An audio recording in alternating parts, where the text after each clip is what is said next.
Pause लेके चलते हैं। आप बार बार चिल्ला रहे थे सर क्वेश्चन नंबर 1 से 7 तक का क्या होगा, तो आप पहले आपके बुकलेट का क्वेश्चन नंबर 1, आप 1 क्वेश्चन देखेंगे। यहाँ तक की बातें आपको समझ में आ रही होगी, मुझे विश्वास है। सोल्यूशन ऑफ क्वेश्चन नंबर देखिए आप, ये थोड़ा सा हटके है ट्रिक से, मतलब ये आपके इंस्टीट्यूट के स्टडी में इसका कांसेप्ट इसलिए करा रहा हूँ यहाँ पे, अगर इसको बिना कराए भी काम बन सकता है। और क्या question number 1, give opening entry for year 2021-22 for the following information. मतलब कि करंट ईयर आपका क्या है जी 21-22, यानी कि 1 अप्रैल 21 से लेकर 31 मार्च 22। सर ये लिखिए, हम नहीं लिखना, मेरी बात ध्यान सुनना। कहता है कि इसकी ओपनिंग एंट्री दिखाई। ओपनिंग एंट्री का मतलब पता है आपको क्या होता है, आपने पढ़ा हुआ है बचपन से। ओपनिंग एंट्री का मतलब होता है बच्चे कि जो पिछले साल के बैलेंस शीट में आपके एसेट्स हैं, आपका कैपिटल था, आपका लायबिलिटी था, आपके रिजर्व थे, जो भी कुछ बैलेंस शीट में थे, उन सबको इस साल के स्टार्टिंग में एज ओपनिंग बैलेंस दिखाने की एंट्री, हम उसको बोलते हैं ओपनिंग एंट्री। पिछले साल अकाउंट्स क्लोज किया था, और अकाउंट्स क्लोज करके पिछले साल क्या हुआ था, याद कीजिए कि पिछले साल के जितने भी एक्सपेंसेस थे और जो रेवेन्यू थे बच्चे, वो अगले साल नहीं जाते, वो क्लोज करके उनका या तो ट्रेडिंग अकाउंट में या प्रॉफिट लॉस में लिखा के खत्म करते हैं, एंट्री निकाले, तो एंट्री बैलेंस शीट में आ जाता है। ओपनिंग एंट्री में क्या होगा कि जो पिछले साल के बैलेंस शीट में थे ना, एसेट्स, लायबिलिटी, कैपिटल, जो भी नाम था बैलेंस शीट में, वो इस साल के स्टार्टिंग में लाने का, ताकि वो इस साल का ओपनिंग बैलेंस हो गया। फिर जो इस साल के प्लस माइनस होता है, तो प्लस माइनस करना, उसकी एंट्री पूछना। तो आप आइएगा, ये पढ़ेंगे मेरे साथ यहाँ पे बैलेंस शीट में क्या लिखा है, और देखो बैलेंस शीट का 31 मार्च 2021, यानी कि यहाँ का ये पिछला साल का बैलेंस शीट। तो पिछले साल के बैलेंस शीट में जो आइटम्स है वही साल को ओपनिंग एंट्री में आएगी। तो ओपनिंग एंट्री में आप एक काम करो, एसेट्स में जितना नाम लेकर आइए, एसेट्स लेकर आएंगे, एसेट्स बनना डेबिट होगा, यानी कि कैश इन हैंड। ये एडजस्टमेंट से कोई मतलब नहीं है, करा दिया। आगे आपको बताऊं मैं फिर क्या है। अभी देखो ना, cash at bank account debited, bank account debited. फिर और क्या बता रहे हैं, जितने भी वो बैलेंस शीट में आइटम बताएंगे, जितने भी आइटम बताएंगे बैलेंस शीट में, वो सब नाम यहाँ पे आएंगे, सारे नाम। ट्रेड रिसीवेबल हो गया, क्लोजिंग इन्वेंटरी है, उसको क्लोजिंग इन्वेंटरी लिखो, ज्यादा अच्छा क्या इन्वेंटरी यानी कि स्टॉक, इस पर क्लोजिंग पूरा होगा, उसको ओपनिंग लिख सकते हैं, लिखना होगा। तो machinery and equipment, machinery and equipment आपके होंगे, जितने भी नाम होंगे उन सबको लेकर आएंगे, और जिस वैल्यू पे पिछले साल के बैलेंस शीट में थे, यानी कि 43,000, फिर आपका 2,67,500, फिर आपका 7,49,500 लिखो ना साथ में आप, फिर 9 लाख रुपीज का अमाउंट है, और फिर आपके यहाँ पे 6 लाख का अमाउंट, सारे से सारे। लायबिलिटी साइड में नाम है लायबिलिटी का महिंद्रा एंड सन्स, जितने भी नाम होंगे उन सारे नाम को लेकर आएंगे एज ओपनिंग बैलेंस। जब ओपनिंग बैलेंस लेकर आएंगे तभी तो इस साल जो अकाउंट बनेगा, अकाउंट का ओपनिंग बैलेंस लिखा जाएगा। एंड 2 कैपिटल आपका 20 लाख,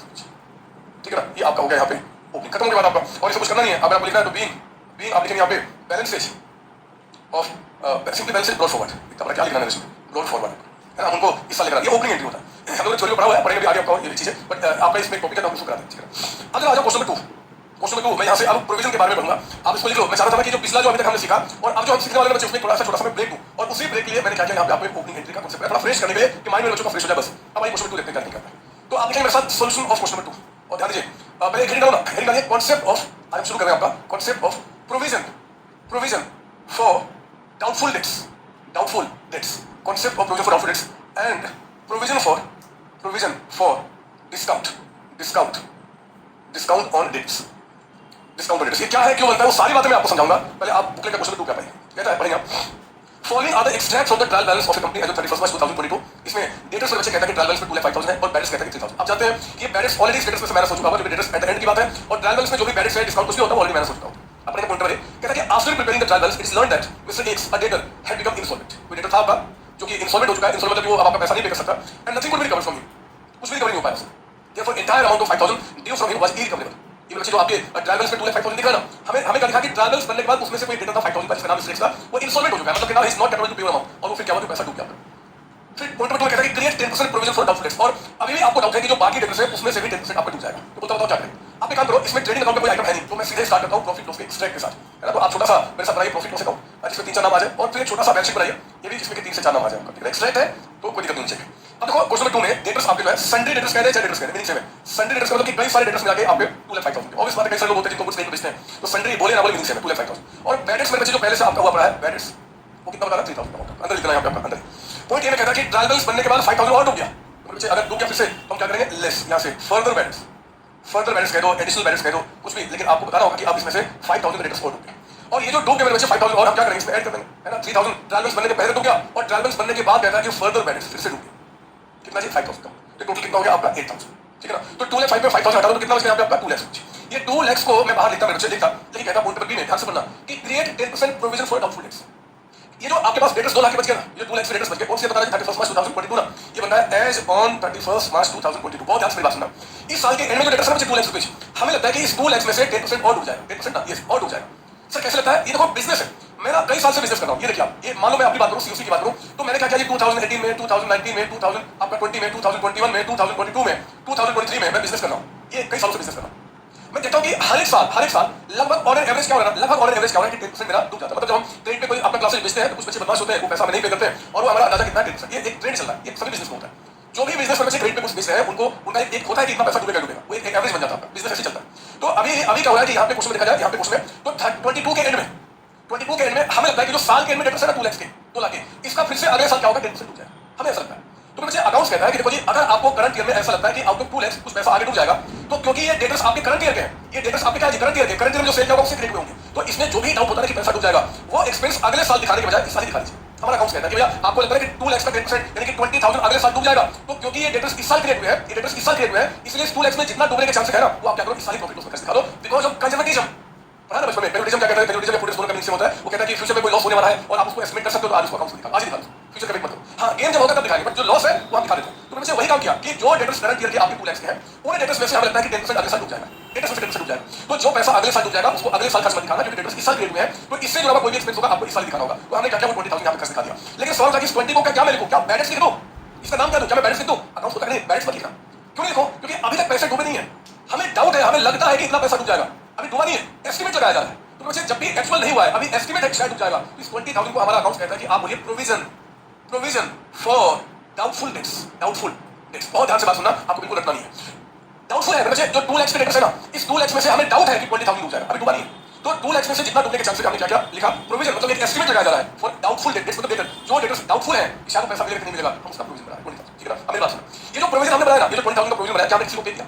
बोलो क्या हमने किसी को पे किया? नहीं सर, पे नहीं किया। हमने कहा था ना पिछले वाले क्वेश्चन में भी कि कोई भी नाम अगर हम यहाँ पे प्रॉफिट लॉस में डेबिट करते हैं, बट किसी को पे नहीं करते, वो बैलेंस शीट में आप आ जाता है। ये जो प्रोविजन फॉर डाउटफुल डेट्स है 20,000, आप नहीं लिखना, मैं लिखूंगा, जब बोलूंगा तब लिखना, इसको हम यहाँ पर रिकॉर्ड करते हैं, प्रोविजन फॉर डाउटफुल डेट्स, कितना 20,000, ये मैं रिकॉर्ड करूंगा 20,000। लेकिन अकाउंट्स में हमारे पूर्वज जो है ना बच्चे, जो स्टार्टिंग से मतलब कि बहुत पहले से 2,000 3,000 10,000 लाख रुपए कितने साल पहले से मतलब क्या बताते आ रहे हैं, वो कह रहे हैं कि देखो जी, ये जो आपने प्रोविजन क्रिएट किया है ना, ये 20,000 इसमें से क्रिएट किया है, तो आप एक काम करो, आपको अगर डाउट है कि 20,000 इसमें से डूब जाएगा, तो इस प्रोविजन को यहाँ लिखने के बजाय इसी में से मैनेज करके दिखा। कहा उन लोगों ने हमें कैसा करना, ठीक है कोई बात नहीं, अकाउंट्स में आप जानते हैं कि कोई चीज यहाँ पे लिखने के दो तरीके होते हैं, या तो यहाँ लिखो या दूसरे साइड मैनेज करो। तो कैसे हम लोग पूर्वजों को रिस्पेक्ट देते हुए हम लोग क्या करेंगे, ये जो 20,000 का अमाउंट है उसको इस साइड लिखने के बजाय हम क्या करेंगे, यहीं से लेस कर देंगे, less provision for doubtful dates आपका कितना जी 20,000 मैनेज कीजिए, और फिर आप बाहर लिखिए कितना 1,80,000, 1,80,000। ठीक है ना, तो इट्स वेरी सिंपल। अब आपको मैं कुछ समझाना चाहता हूँ, आप इसकी कॉपी कर लीजिए, और मैं कुछ आपको इसके बाद नोट लिखाऊंगा, उस नोट को आप लिखेंगे, और हमेशा ध्यान रखेंगे एग्जाम में, एमसीक्यू में, 1 मार्क में, या कोई दोस्त या कोई बाहर का रिलेटिव या कोई भी आपसे आके पूछता है तो उसका जवाब क्या होगा, लिखेंगे पहले यहाँ पे नोट नंबर 1, आप इसके बाद लिखिए, मैं लिखता हूँ नोट नंबर 1, नोट नंबर 1 पहला कहता कि provision for doubtful dates is created on क्या बोलेंगे, टोटल डेटर्स, टोटल डेटर्स, जो टोटल आपके डेटर्स है हम उसमें क्रिएट करेंगे, आगे ब्रैकेट में अनलेस अदरवाइज स्पेसिफिकली मेंशन्ड, मतलब सर, मतलब वो इसका मतलब मैं आगे बता दूंगा कि अनलेस अदरवाइज स्पेसिफिकली मेंशन्ड क्या मतलब होता है। फिलहाल एग्जाम में आ जाए कि provision for doubtful dates is created dash, क्या बोलेंगे, टोटल डेटर्स, ठीक है ना, पहला पॉइंट। दूसरा, provision for doubtful dates is created due to क्या जी, प्रिंसिपल ऑफ देखेंगे कंजर्वेटिज्म या फिर प्रूडेंस कॉन्सेप्ट है ना, दोनों का मीनिंग होता है, कंजर्वेटिज्म एंड प्रूडेंस दोनों का मीनिंग होता है। दोनों का मतलब क्या होता है, फ्यूचर में कोई लॉस होने वाला है, अगर आप उसको एक्सपेक्ट कर सकते हो तो आप उसकी रिकॉर्डिंग करो, फ्यूचर में कोई गेन होने वाला है तो आप उसकी तब तक रिकॉर्डिंग करो जब तक ये होना है, तो हम इसके चलते क्या करते हैं, इसको क्रिएट करते हैं, बताओ इसके अंदर नहीं सर। तो अगर मान लो कि आपसे यहाँ पे आपको बोला जाए कि जरा बताओ इसका मतलब क्या हुआ, एक बार दोबारा समझाता हूँ शॉर्ट में, हमारे पास 2 लाख 5 के डेटर्स हैं, 5,000 रुपए डूब गए, 2 लाख के डेटर्स बच गए। इन 2 लाख में से भी हमें डाउट है कि यार ये हमें 20,000 नहीं मिलेगा, हमें डाउट है, अकाउंट्स बोलते हैं ठीक है डाउट है आपको, तो आप अगले साल का वेट ना करो, इस साल का दिखा दो, हमने क्या किया, इस साल का दिखा दिया, 20,000 काम करो। ठीक है, अब ध्यान रखना, अगर मान लो इस बैलेंस शीट को देखकर मैं पूछे कि बताओ आपके पास डेटर्स कितने हैं, आपसे पूछता हूँ, मुझे बताइए यहाँ पे कि अगर इस बैलेंस शीट को देखकर सिर्फ मैं पूछूं कि जरा बताओ आपके पास डेटर्स कितने हैं, डेटर्स कितना बताओ, बोलो आपसे पूछता हूँ कि ये जो 25 पे 5 हो गया, 2 लाख पे 20 पे डाउट है, 180 बच गया, अगर कोई दुनिया वाले पूछ देगा एग्जाम में यही चीज ऐसे दे दे और पूछे कि बताओ कि total debtors at the end कितना है, तो क्या बताओगे, क्या 180 बोलोगे, गलत हो जाएगा। बच्चे टोटल डेटर्स आपके पास एंड में 2 लाख के हैं, लिख लो यहाँ पे, ये आपका टोटल डेटर्स कहा जाएगा, total debtors at the end लिख लो यहाँ पे, है ना, 2 लाख 5 नहीं, 5 तो डूब गया, लेकिन 2 लाख के टोटल डेटर्स, ये तो 2 लाख के ना बच्चे, 20 डूबा थोड़े अभी, हमें डाउट है कि शायद ये पैसा डूब जाएगा, अभी डूबा नहीं है, तो डेटर्स तो आज भी 2 लाख के ही है। हाँ, कोई पूछेगा बताओ इसका क्या नाम है, इस 180 को क्या बोलोगे, तो इनको हम कहेंगे गुड डेटर्स, इनको हम गुड डेटर्स कहेंगे at the end good debtors, है ना, और ये जो है ना, ये 20,000 इनको हम कहेंगे डाउटफुल डेटर्स मतलब डेटर्स तो हमारे पास टोटल 2 लाख हैं, doubtful debtors at the end आपका, एट द एंड डेटर्स हमारे पास 2 लाख हैं, 2 लाख में से 20,000 रुपए हमें डाउट है कि शायद पैसा मिलेगा कि नहीं मिलेगा, मिल सकता नहीं मिल सकता, डाउट है कि जल्दी पैसा डूब जाएगा, और 180 में बच्चे लगभग श्योर है कि पैसा मिलेगा, लगभग श्योर है, 100% नहीं, क्योंकि हमने आज एस्टिमेट लगा लिया, अगले साल जो पैसा डूबेगा कुछ भी हो सकता है, कम ज्यादा कुछ भी हो सकता है, तो प्रोविजन आपका है, आप इसको कीजिए, एग्जाम में क्वेश्चन आ जाएगा, बताओ इस 2 लाख को क्या बोलेंगे, टोटल डेटर्स, इस 20 को क्या बोलेंगे, डाउटफुल डेटर्स, और इन्हीं डाउटफुल के लिए क्या क्या प्रोविजन बनाया है, और 180 को क्या बोलेंगे, good debtors at the end, ठीक है। अब थोड़ा सा मैं आपको आगे की बात सुनाना चाहता हूं, इसको कॉपी कर लीजिए, सर हो गया, ठीक है। मैं सोच रहा हूं कि फिर आपको एक क्वेश्चन से आगे बढ़ाऊं, क्योंकि यहाँ पे कुछ था नहीं, क्वेश्चन 3 में थोड़ी और क्लियरिटी आपके पास आई, थोड़ी सी और क्लियरिटी आई, क्वेश्चन 3 का भाई इसको बता दूं मैं, ये आपसे करेंगे मेरे साथ यहाँ पे क्वेश्चन 3 सॉल्यूशन कर रहे हैं आप, यहाँ पे क्वेश्चन 3 का देखो क्या बता रहा है, following are the extract from the trial balance of a company as in 31 March 2022, debts में 2 लाख 5 के हैं, प्रोविजन फॉर डाउटफुल डेट्स कहता है कि 8,000 है, 8,000 का आपको प्रोविजन है, सर ये 8,000 प्रोविजन है, और बैलेंस कहता है कि 3,000, नीचे कहता है कि एडिशनल बैलेंस आपका 5,000 है, फिर कहता है कि maintain provision for doubtful debts and debtors pass necessary entry ensure debit account, sir ये क्या है, ये ट्रायल बैलेंस में प्रोविजन का मतलब मेरे प्यारे बच्चों, ध्यान देना, ये जो हमने अकाउंट बनाया ना, ये वाला अकाउंट आपका, ये जो अकाउंट बनाया, अब देखो हमने प्रोविजन कितना बनाया, 20,000 बना, 20,000 का, ये इस साल के एंड में बनाया, ये प्रोविजन अगले साल का क्या बन जाएगा, ओपनिंग बैलेंस, अगले साल क्या बन जाएगा, ओपनिंग बैलेंस, और जो भी बैलेंस अगले सालों का वहां से एडजस्ट करते हैं। नहीं समझ वाली बात, मैं आपको बात समझा, अब इसको छोड़ो, आप यहाँ पे ध्यान दो, मैं इससे हटकर यहाँ पे कुछ बताना चाहता हूँ। अब लिखना बंद करेंगे, 2 मिनट लिखा बंद कीजिए, मेरी बात पहले सुन लो, उसके बाद लिखना शुरू करेंगे। ये देखो, मैं आपको एक बैलेंस शीट दिखा रहा हूँ, ये बैलेंस शीट जो है वो मान लो आपका 31 मार्च 2022 का है, मान लीजिए। डेटर्स मेरे बच्चे हमारे पास यहाँ पे कितने हैं, मान लो 6 लाख, आपको नहीं लिखना है, मेरी बात ध्यान सुनना है। और इसमें जो हमने प्रोविजन इस साल बनाया है ना, प्रॉफिट लॉस अकाउंट से हमने जो यहाँ पे प्रोविजन बनाया है, यानी कि प्रोविजन फॉर डाउटफुल डेट्स, हमें डाउट था कि इसका 10% यानी कि 60,000 डूब जाएगा। इस 60,000 को या तो यहाँ लिखो या फिर क्या करो, यहाँ से मैनेज करो, आपकी मर्जी। फिर आप समझाने के लिए मैं उसको यहाँ लिख रहा हूँ, प्रोविजन फॉर डाउटफुल डेट्स कितना जी, आपका 60,000 का, 60,000, ठीक है ना। यहाँ से भी लिखा सकता है, मुझे कुछ बातें आपको समझानी है, इसलिए मैं ऐसा कर दूँ। और मैं काम करता हूँ, इसको 31 मार्च में करके थोड़ी और क्लियरिटी के लिए 31 दिसंबर कर लेता हूँ कि मान लो ईयर एंडिंग आपके यहाँ पे होगा, खत्म होगी बात, 2022 हमारा खत्म हो चुका है। तो बच्चे अब हम आगे अगले साल यानी कि 2023, ध्यान सुना, हमारा डाउट था कितना पैसा डूबेगा, 60,000,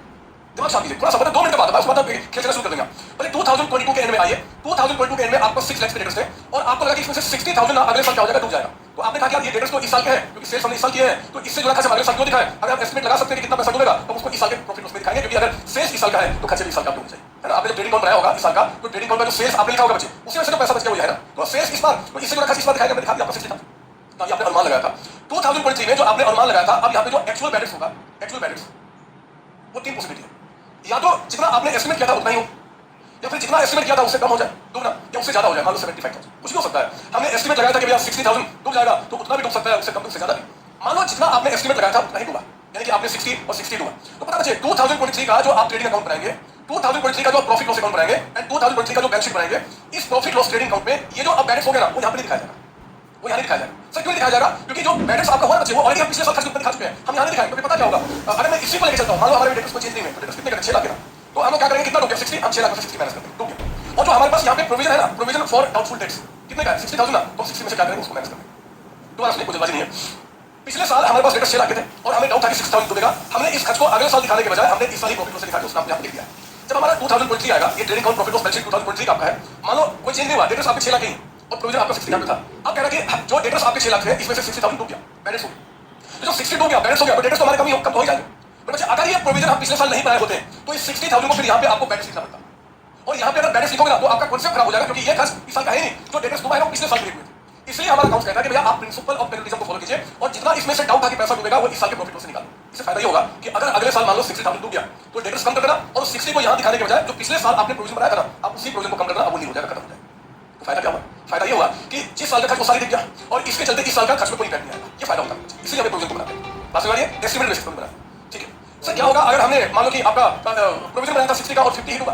क्या होगा अगर हमारा जो बैलेंस हुआ है वो 60 के बजाय 50 हुआ, अब हम क्या करेंगे, वो नहीं करेंगे, कितना डूब गया 50 ना, तो डेटर्स तो मेरे बच्चे 50 से डूब गए, उसको तो मैनेज करेंगे,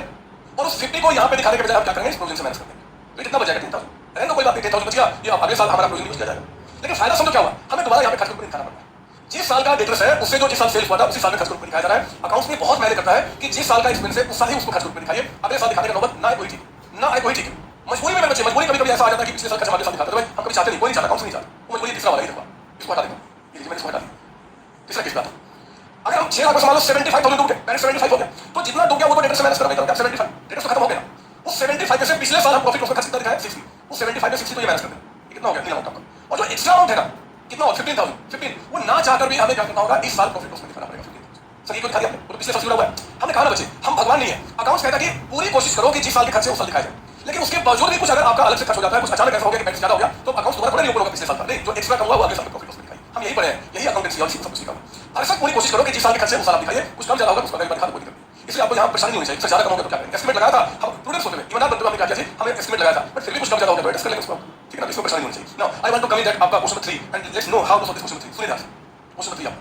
सो एक मिनट 3 वाले फिर से दिमाग शांत थोड़ा सा शांत करो ना। देखो आपको संतोष सर ने क्या बताया, मान लो एग्जाम आपको कोई पूछे कि प्रोविजन फॉर डाउटर्स क्यों बनाया आपने, तो आपका आंसर क्या हो रहा है कि संतोष सर ने बोला है, यानी कि अकाउंटेंसी ने बोला है कि जो डेटर्स साल के एंड में है ना, वो डेटर्स इस साल जो सेल हुआ था उससे क्रिएट हुए, और जो इस साल के सेल्स से जुड़ा हुआ जो भी खर्च होता है इस साल दिखाते हैं, जो मैचिंग कॉन्सेप्ट आपका। इसलिए हमारे संतोष सर ने कहा था कि जो इस बार सेल्स हुआ उससे जो डेटर्स क्रिएट हुए, अगर इसमें कुछ डाउट है कि अगले साल डूब जाएगा, तो हम हर साल कोशिश करेंगे कि वो खर्च अगले साल दिखाने के बजाय इस साल दिखे, और इसलिए हम क्या करें उसको प्रोविजन ग्राम पर दिखा रहे हैं, ऐसा अकाउंट बोलता है। अगर जितना हमने सोचा था उससे कम ज्यादा खर्च हुआ तो हम क्या करें उसको कोऑर्डिनेट कर लें अगले साल, कोई दिक्कत नहीं होगा। अब भाई क्वेश्चन अपने मेरे साथ कौन सा थर्ड क्वेश्चन, डेटर्स कहता है कि 2,05,000 है, प्रोविजन फॉर डाउटफुल डेट्स कहता है कि 8,000, बिकॉज़ ये ओपनिंग बैलेंस है जो पिछले साल से आ रहा है, और बैलेंस कहता है कि 3,000 का हुआ है, ठीक है। नीचे पढ़ेंगे एडिशनल बैलेंस आपको 5,000 का हुआ है। Maintain provision for doubtful dates कहता है कि 10% on debtors pass necessary general entry and general account. आइए मैं आपको दिखाऊं, यहाँ पे सॉल्यूशन करा रहा हूं क्वेश्चन नंबर 3 का। एक काम करेंगे आप, छोटा सा मेरे साथ बनाएंगे प्रॉफिट लॉस अकाउंट, और ये आपका एक्सट्रैक्ट है, एक्सट्रैक्ट, ठीक है ना, ये नाम आपका छोटा सा, कुछ ज्यादा नहीं, छोटा सा ही बनेगा, ये नाम हमारा, ठीक है, प्रॉफिट लॉस अकाउंट। एंड छोटा सा ही मेरे बच्चे बैलेंस शीट का एक्सट्रैक्ट है, ये कब बन रहा है, एज ऑन डेट बताइए क्वेश्चन में 31 मार्च 2022, ये हमारा बैलेंस शीट है, ये हमारा छोटा सा बैलेंस शीट, एक एक आइटम दो आइटम लिखने वाले। तो सुनिए ध्यान से, आपके पास डेटर्स पहले से कितने हैं, डेटर्स जो आपके पास है वो कितना बता रहा है, 2,05,000, 2,05,000, ठीक है ना, और जो प्रोविजन पहले से वो 8,000 का, छोड़ दो इसको, बैलेंस पहले से आपका 3,000 हुआ है, ठीक है, एडिशनल बैलेंस कहता है कि 5,000 हुआ है, maintain provision for doubtful dates 10% debtors pass entry and show relevant account. मैंने इसका ट्रीटमेंट आपको बताना चाहता हूं पहले अकाउंट के थ्रू, और मैं इसका ट्रीटमेंट दो तरीके से बताऊंगा, दो तरीके से। लिखो यहाँ पे पहले मेथड 1, मेथड 1 आप लिखेंगे मेथड 1 दो तरीके से ट्रीटमेंट होता है, क्योंकि आप पे स्टडी मैट में आप लिखेंगे कहीं कुछ तरीका, कहीं कुछ तरीका, दो तरीके से हम दो तरीके से समझा देंगे, चिंता नहीं। सुनिए ध्यान से, पता मैं क्या करूंगा, पहले यहाँ पे आपको वर्किंग नोट्स में मैं यहाँ पे बनाऊंगा आपके लिए दो अकाउंट, एक तो बनाऊंगा आपके लिए बैडेट्स अकाउंट, या फिर पहले मैं बना देता हूँ डेटर्स अकाउंट, कहाँ है शो रिलेवेंट अकाउंट, तो एक बनाता हूँ मैं यहाँ पे आपके लिए डेटर्स अकाउंट, ठीक है ना, डेटर्स अकाउंट। एक बनाइए आप मेरे साथ यहाँ पे बैडेट्स अकाउंट, कभी कभी तो लिखा गया एग्जाम में अकाउंट ही पूछेगा, किसका अकाउंट बना के दिखाओ, तो एक हो गया आपका बैडेट्स अकाउंट, और एक मेरे साथ बनाएंगे आप यहाँ पे provision for doubtful dates account. तीन अकाउंट मेरे साथ आप यहाँ पे बनाएंगे, तीन अकाउंट। बताइए कि आपको इस क्वेश्चन में डेटर्स कितने का बता रहा है, डेटर्स का बताइए बैलेंस लिखेंगे यहाँ पे, 2 बैलेंस पीडी, डेटर्स हमें बता रहा है 2,05,000, लिखो यहाँ 2,05,000। प्रोविजन का हमेशा ट्रेड बैलेंस होगा 5 बैलेंस पीडी, सर प्रोविजन का हमेशा ट्रेड बैलेंस क्यों होगा, क्योंकि ये देखिए जब भी हमने कुछ प्रॉफिट निकाला और किसी को पे नहीं किया तो यहाँ दिखता है, यहाँ मैनेज करने का मतलब क्या, यहाँ और बैलेंस शीट के लायबिलिटी साइड में जितने भी नाम होते हैं वो है क्रेडिट बैलेंस, तो इनका क्रेडिट बैलेंस है ना, तो ये हमारा 8,000 हो गया। और बैलेंस में जो पहले से आपका हुआ पड़ा है 2 balance PD, balance loss and balance होता है, देखो डेबिट में दिया बैलेंस में 3,000 कम, देखिए हमने जो ट्रायल बैलेंस बैलेंस उसको लिख दिया। अब ये पॉइंट नंबर ए, बड़े point number A, additional balance हो गया 5,000, तो बच्चे डेटर्स में से 5,000 और डूब गया, तो 5,000 यहाँ लिखेंगे फिर से बाय बैलेंस, देखिए साथ साथ बाय बैलेंस, और बैलेंस में क्या बोलेंगे आप यहाँ पे 2 डेटर्स, 2 डेटर्स कितना 5,000, ठीक है ना, तो हमने काम कर लिया।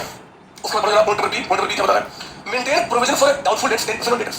तो बच्चे हमारे पास कोई डेटर्स बच गए ना, जरा बताओ बाय बैलेंस फ्री, हमारे पास डेटर्स कितना बच गया है 2 लाख, बैलेंसिंग फिगर 2,05,000 में से 5,000 डूब गया ना, तो हमारे पास कितना बच गया 2 लाख। हमें डाउट है कि इस 2 लाख में का 2 लाख का 10% और डूब जाएगा, हम उसका प्रोविजन भी बनाना है, ठीक है। अब देखो मैं क्या करूं, ध्यान से सुनना,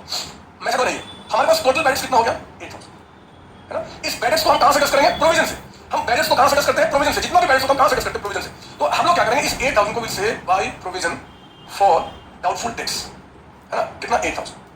बैलेंसिंग फिगर, बैलेंसिंग फिगर ये लीजिए, जो 8,000 का पूरे साल में बैलेंस हुआ उसको हमने क्या किया, प्रोविजन से कस कर दिया। यहां बोला बाय प्रोविजन, प्रोविजन में क्या बोलेंगे 2 बैलेंस,